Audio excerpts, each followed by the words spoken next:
Hi friends, what is up? Welcome back to the channel, or welcome if you are new. Hi, my name is Bridget and today we are going to talk about some books. These are my top 24 books that I read in 2024. I did try to rank them from like 24 to like my favorite book. I was gonna say worst to best, but like these are all my favorites, so none of them are worse. I guess they're like worse than each other. I don't know. But it was so hard to rank these. I did my best, but I feel like not a lot of them are solid. Like I think my top 5 are very solid, but like everything below is kind of like not as solid. Anyway, let's get right into it. We have a lot to talk about. So numbers 24, 23, and 22 are all 4-star books. So these ones are definitely lower on the list for me. I don't have physical copies of 2 of them. Number 24 is A River Enchanted by Rebecca Ross. This is a YA fantasy that takes place on like a magical island. There are some children disappearing, so our male main character comes in and tries to solve the mystery. I loved the magic system here. I loved how like whimsical and like earthy all of the magic was. I really liked this one. Number 23 is Omega Revealed by Elizabeth Dear. This is the second book in the Dylan St. James, I think is the name of the series. This book was released this year and I was really looking forward to it. Yeah, I feel like there's really not much to say. This was a classic Omegaverse book and I ate it up. And book number 22 was A Funny Story by Emily Henry. I really enjoyed this book. It just was not a 5-star for me. I think some parts of it were a bit slow. I just didn't relate as much to these characters as I have in other books by Emily Henry. I really have not much to say about this. I enjoyed it. There's like a fake dating situation and it's like how they met is a funny story. So it was good. I enjoyed it. I recommend, but not a 5-star. Number 21 is The Serpent and the Wings of Night by Carissa Broadbent. This is the first book in the Crowns of Nyaxia. I don't know. There was a lot of hype around this book. I am jumping in on the hype. I did give this one 5 stars. It's a YA question mark. I think it's a YA fantasy, but there's trials, there's like vampires and magic, and yeah, I really enjoyed this one, but I'm not that interested in continuing the series. I feel like the end of this book was wrapped up pretty okay that I'm just like, all right, I'm good, moving on. So those are the vibes, but I liked it. It was good. I just can't speak for the series, you know? Coming in at number 20 is These Hollow Vows by Lexi Ryan. I absolutely ate this book up. This is another, actually I don't think it's YA. This is a classic, like perfect genre of like a romantasy. I loved this one so much. Our main girl is not magical, but ends up having to go to the fairy realm to try to save her sister. And she ends up getting tangled in with royals. So this is a fun time. I did read the second book to this one as well, and also very good, but I rated that one 4 stars, while this one got a 5-star. Number 19 is A Fire in the Sky by Sophie Jordan. I actually just recently read this. I read this in December. Actually, this was the last book that I finished reading. This book was so surprising to me. I wasn't expecting to love it as much as I did. It ends on such a cliffhanger, and I mean, I need to do more research, but like the second book isn't out and I don't think it has a release date. Like it's not on Goodreads yet, which is scary because I need to know what's happening. This story follows the female main character who is a whipping girl for the royal family, and a noble comes in and is like, hey, I've served the royal family enough and I deserve like a bride and I want one of the princesses. So the royal family gives the whipping girl, the female main character, as the bride. Basically tricks the noble into marrying her. This book has magic and dragons and witches and journey that they go on, an adventure. This one was so fun, and I will be thinking about this book every single day for approximately 5 years, or at least until the next book comes out. Also, this is a fairy romantasy like edition of it, and it is stunning. Extremely different from that one is number 17, Lessons in Chemistry by Bonnie Garmis. I listened to this one audiobook, and it made me laugh, it made me cry, it made me want to scream, it made me want to jump into this book and just yell at everyone. This book really will get you, you know? This is also another one of those books that like I'm going to be thinking about for a very long time. The story takes place in the 60s, and it follows a chemist named Elizabeth Zott, who starts out the story, she's being expelled from her doctoral program, and then it follows her journey of like being a woman in the 60s and being in a relationship and motherhood, and she ends up being the star of a TV cooking show that is quite controversial. So, highly recommend. This book will make you cry, so be prepared for that. Number 16 is House of Flame and Shadow by Sarah J. Maas. This is book number 3 of the Crescent City series. This book came out at the beginning of 2024. Very highly anticipated, and yeah, I gave it 5 stars. I know that there's some mixed reviews online about it, but I think because of the way that this book ends, I rated it a 5-star. I like enjoyed it. There are some storylines and characters that I absolutely loved, but obviously also some that like I didn't love. And I think that this was like a great way to, I mean, it's not the end of the series, I don't think, but it was a great way to tie up loose ends from the last 2 books. It is very long. The one thing I will say is I don't think it needed to be this long, but I did really enjoy reading it. Number 15 is Done and Dusted by Lila Sage. Just like looking at this cover makes me so happy. This is a silly little small town cowboy romance. It takes place in Wyoming, I believe. But basically the female main character is a barrel racer, and she has an accident, so she ends up coming back to her hometown and falls for her brother's best friend. This whole series will just make you giggle. Highly recommend. Fun, fast-paced. It's a good time. Number 14 is The 7-Year Slip by Ashley Poston. I also listened to this book on audiobook, and I absolutely loved that. So highly recommend. This book follows the female main character who inherits the apartment from her aunt after her aunt passes away, and she comes to find out that the apartment is actually magic.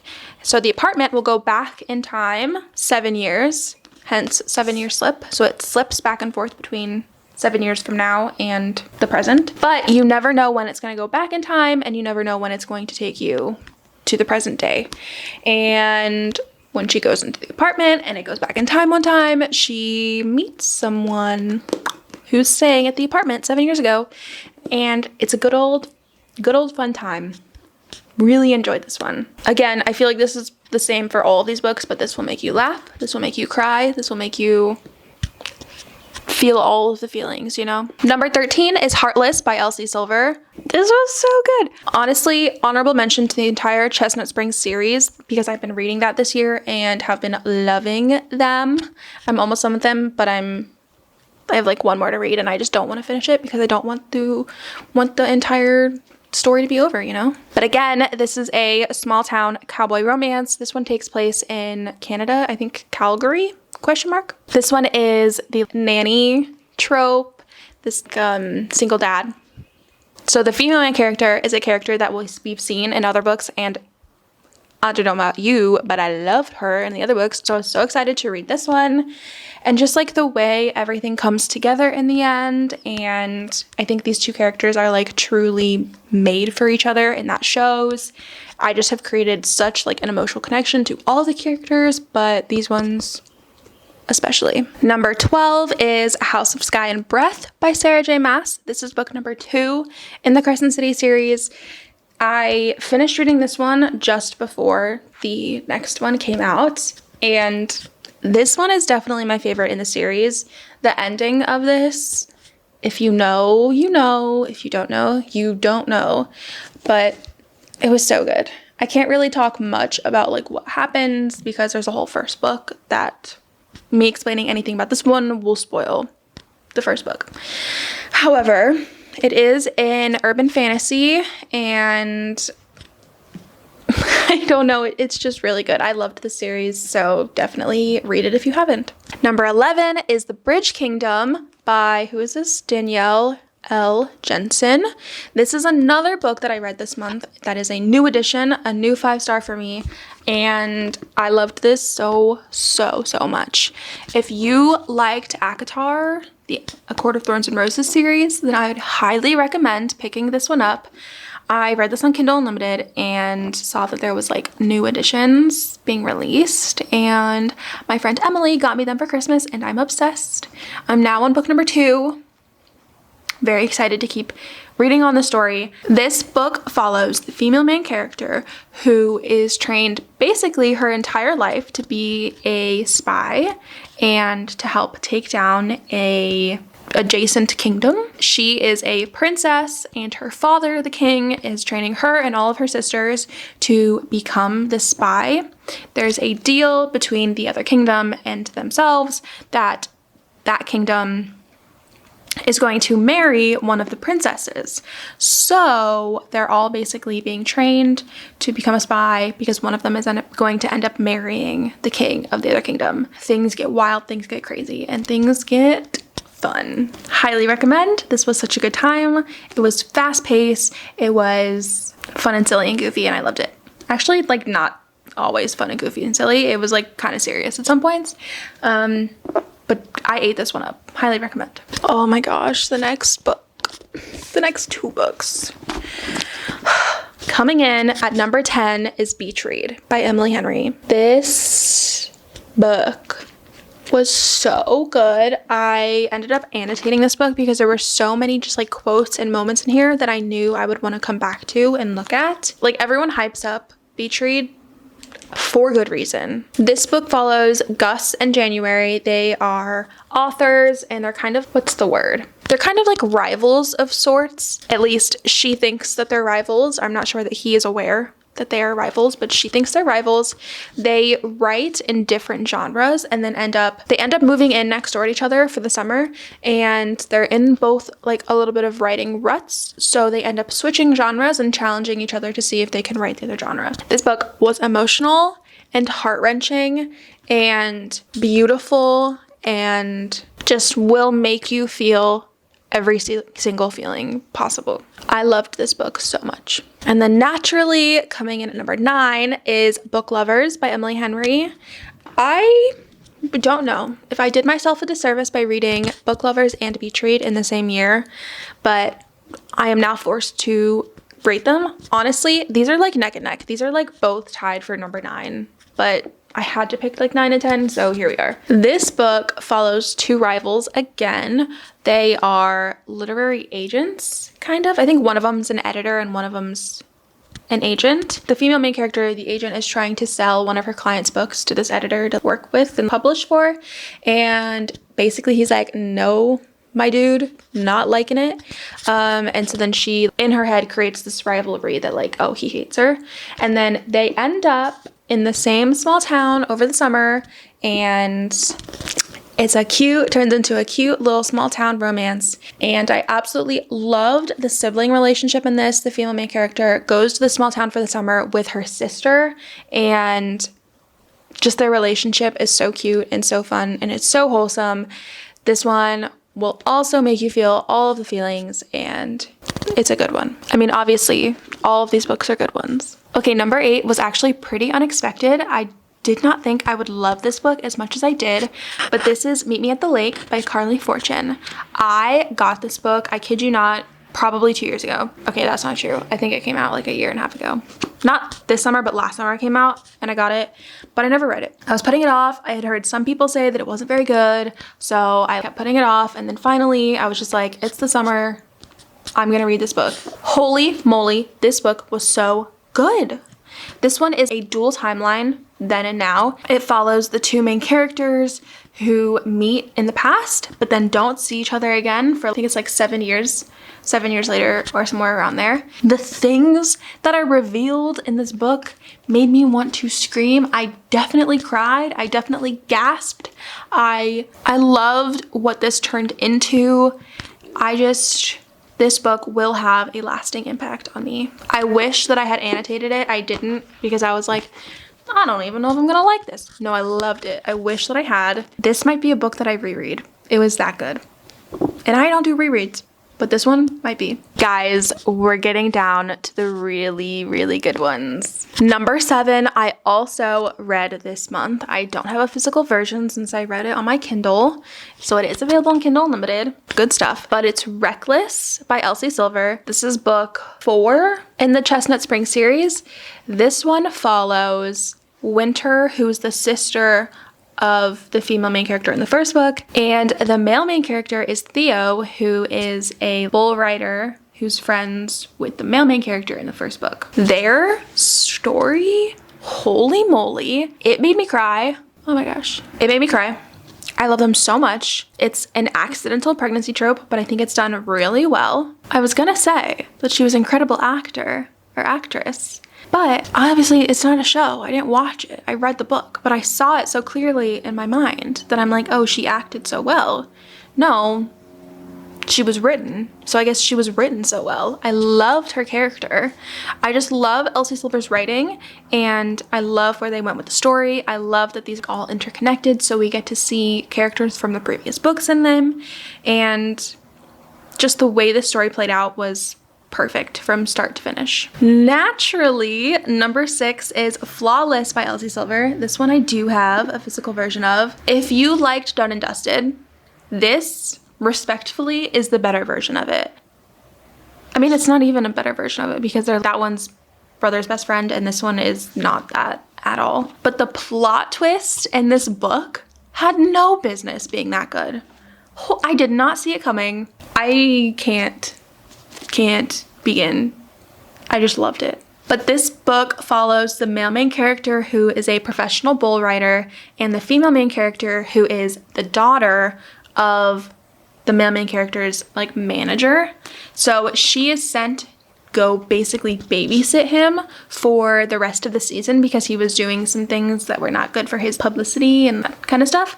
So she's sent to babysit him, and obviously things get heated, you know. There's a family drama. This is a small town cowboy romance, so obviously there's rancher drama, there's ex-boyfriend drama. So good. I loved this book. Okay, so now we're getting into my top 5. These ones are pretty solid. I am pretty confident that these are where they need to be. So starting off with number 5 is Curious Tides by Pascal Lachelle. I don't know how to say her name. This is a debut book for her, novel, I guess. I don't know. 5 stars. 5 stars. I read this book after the hurricane when we had no power. If you have ever experienced a Texas summer without power, then you know how hot it is. We were stuck inside with no power. It was so hot. I still somehow managed to read this book. If you can read a book while you're the most uncomfortable you've ever been in your entire life, that's how you know it's a good book. This story follows the female main character who is the sole survivor of like an incident that happens with some of her classmates. This takes place at a magical college. There are secret societies. This is giving dark academia to its core. The magic system is all about lunar magics, so the moon and the tides and all of the things. There's so many dark secrets of the university. One of the students that drowned in the accident was her best friend, so she's uncovering secrets about her best friend and then also finding out secret society stuff and all the secrets there. And it was just so good. Oh, I don't know if I said this, but this is a YA fantasy. This one, I would highly recommend if you have not read this book. Number 4 is Daydream by Hannah Grace. This is book number 3 in the Rose Hill Maple Hills series. This book follows Henry and Hallie. I don't know how to say her name. Henry is the new captain of the college's ice hockey team, and Hallie is just a English major who loves to read and write books, and she works at the bookstore and she hosts a book club, and so she is the bookish girly that we all love.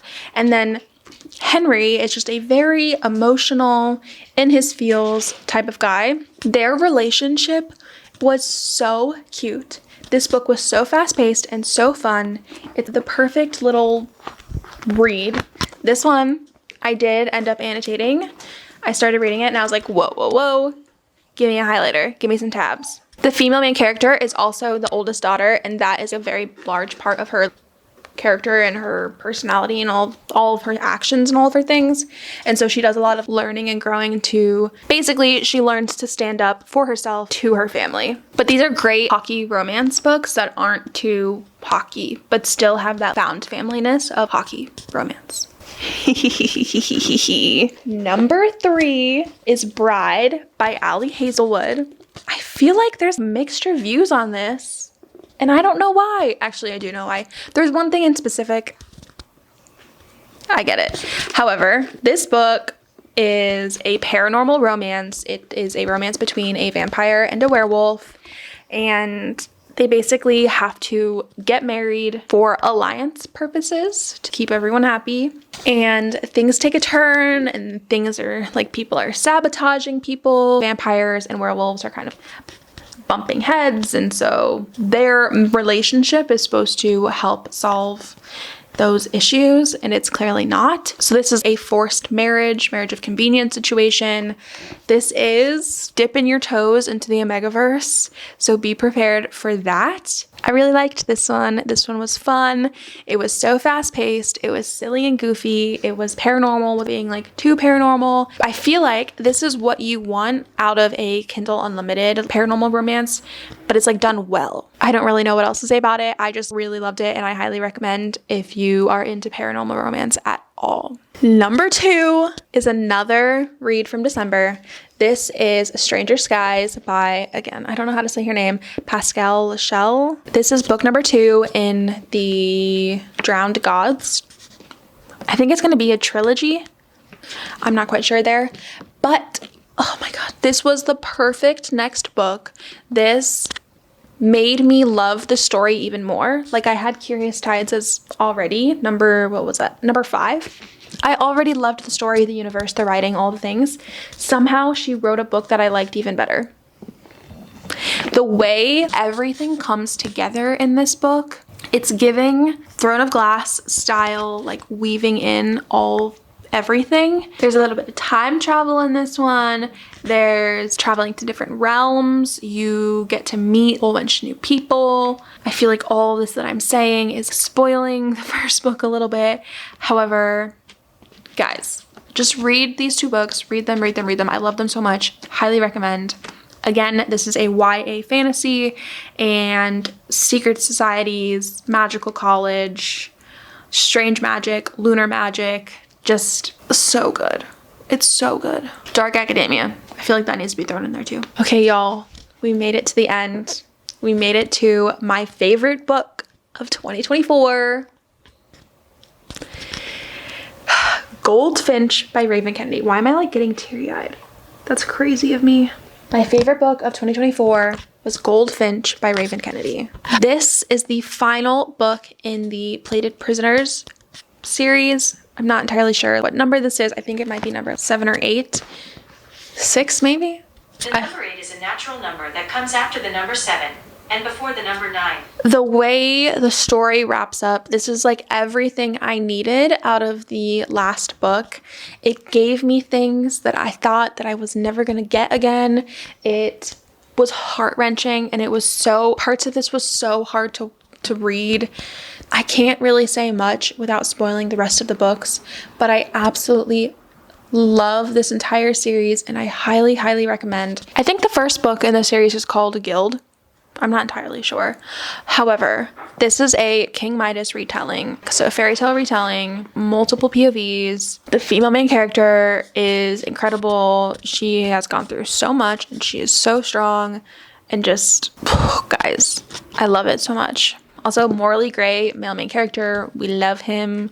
You just read this series. If you like adult fantasy, actually romantasy, then you would love these. Read them. Read them. All right, friends, that is it. Those are my top 24 books that I read in 2024. I hope you enjoyed this video. I hope you take some of these book recommendations into 2025 with you, so that way you can enjoy them as much as I did. Let me know if you read any of these books this year and what you thought of them down below. And if you got this far, comment a Christmas tree so that I know who the real ones are. I have my Goodreads, my Instagram, my TikTok all linked down below if you want to follow me for more up-to-date info on what we're up to over here. I also have my Patreon link down below if you want to subscribe, support the channel. I do post all of my YouTube videos early over there, so you'll get early access. And yeah, I think some other fun things are in the works for Patreon, so definitely head over there. But that is it for today's video. Thank you so much for watching. I hope you enjoyed, and I'll see you in the next one.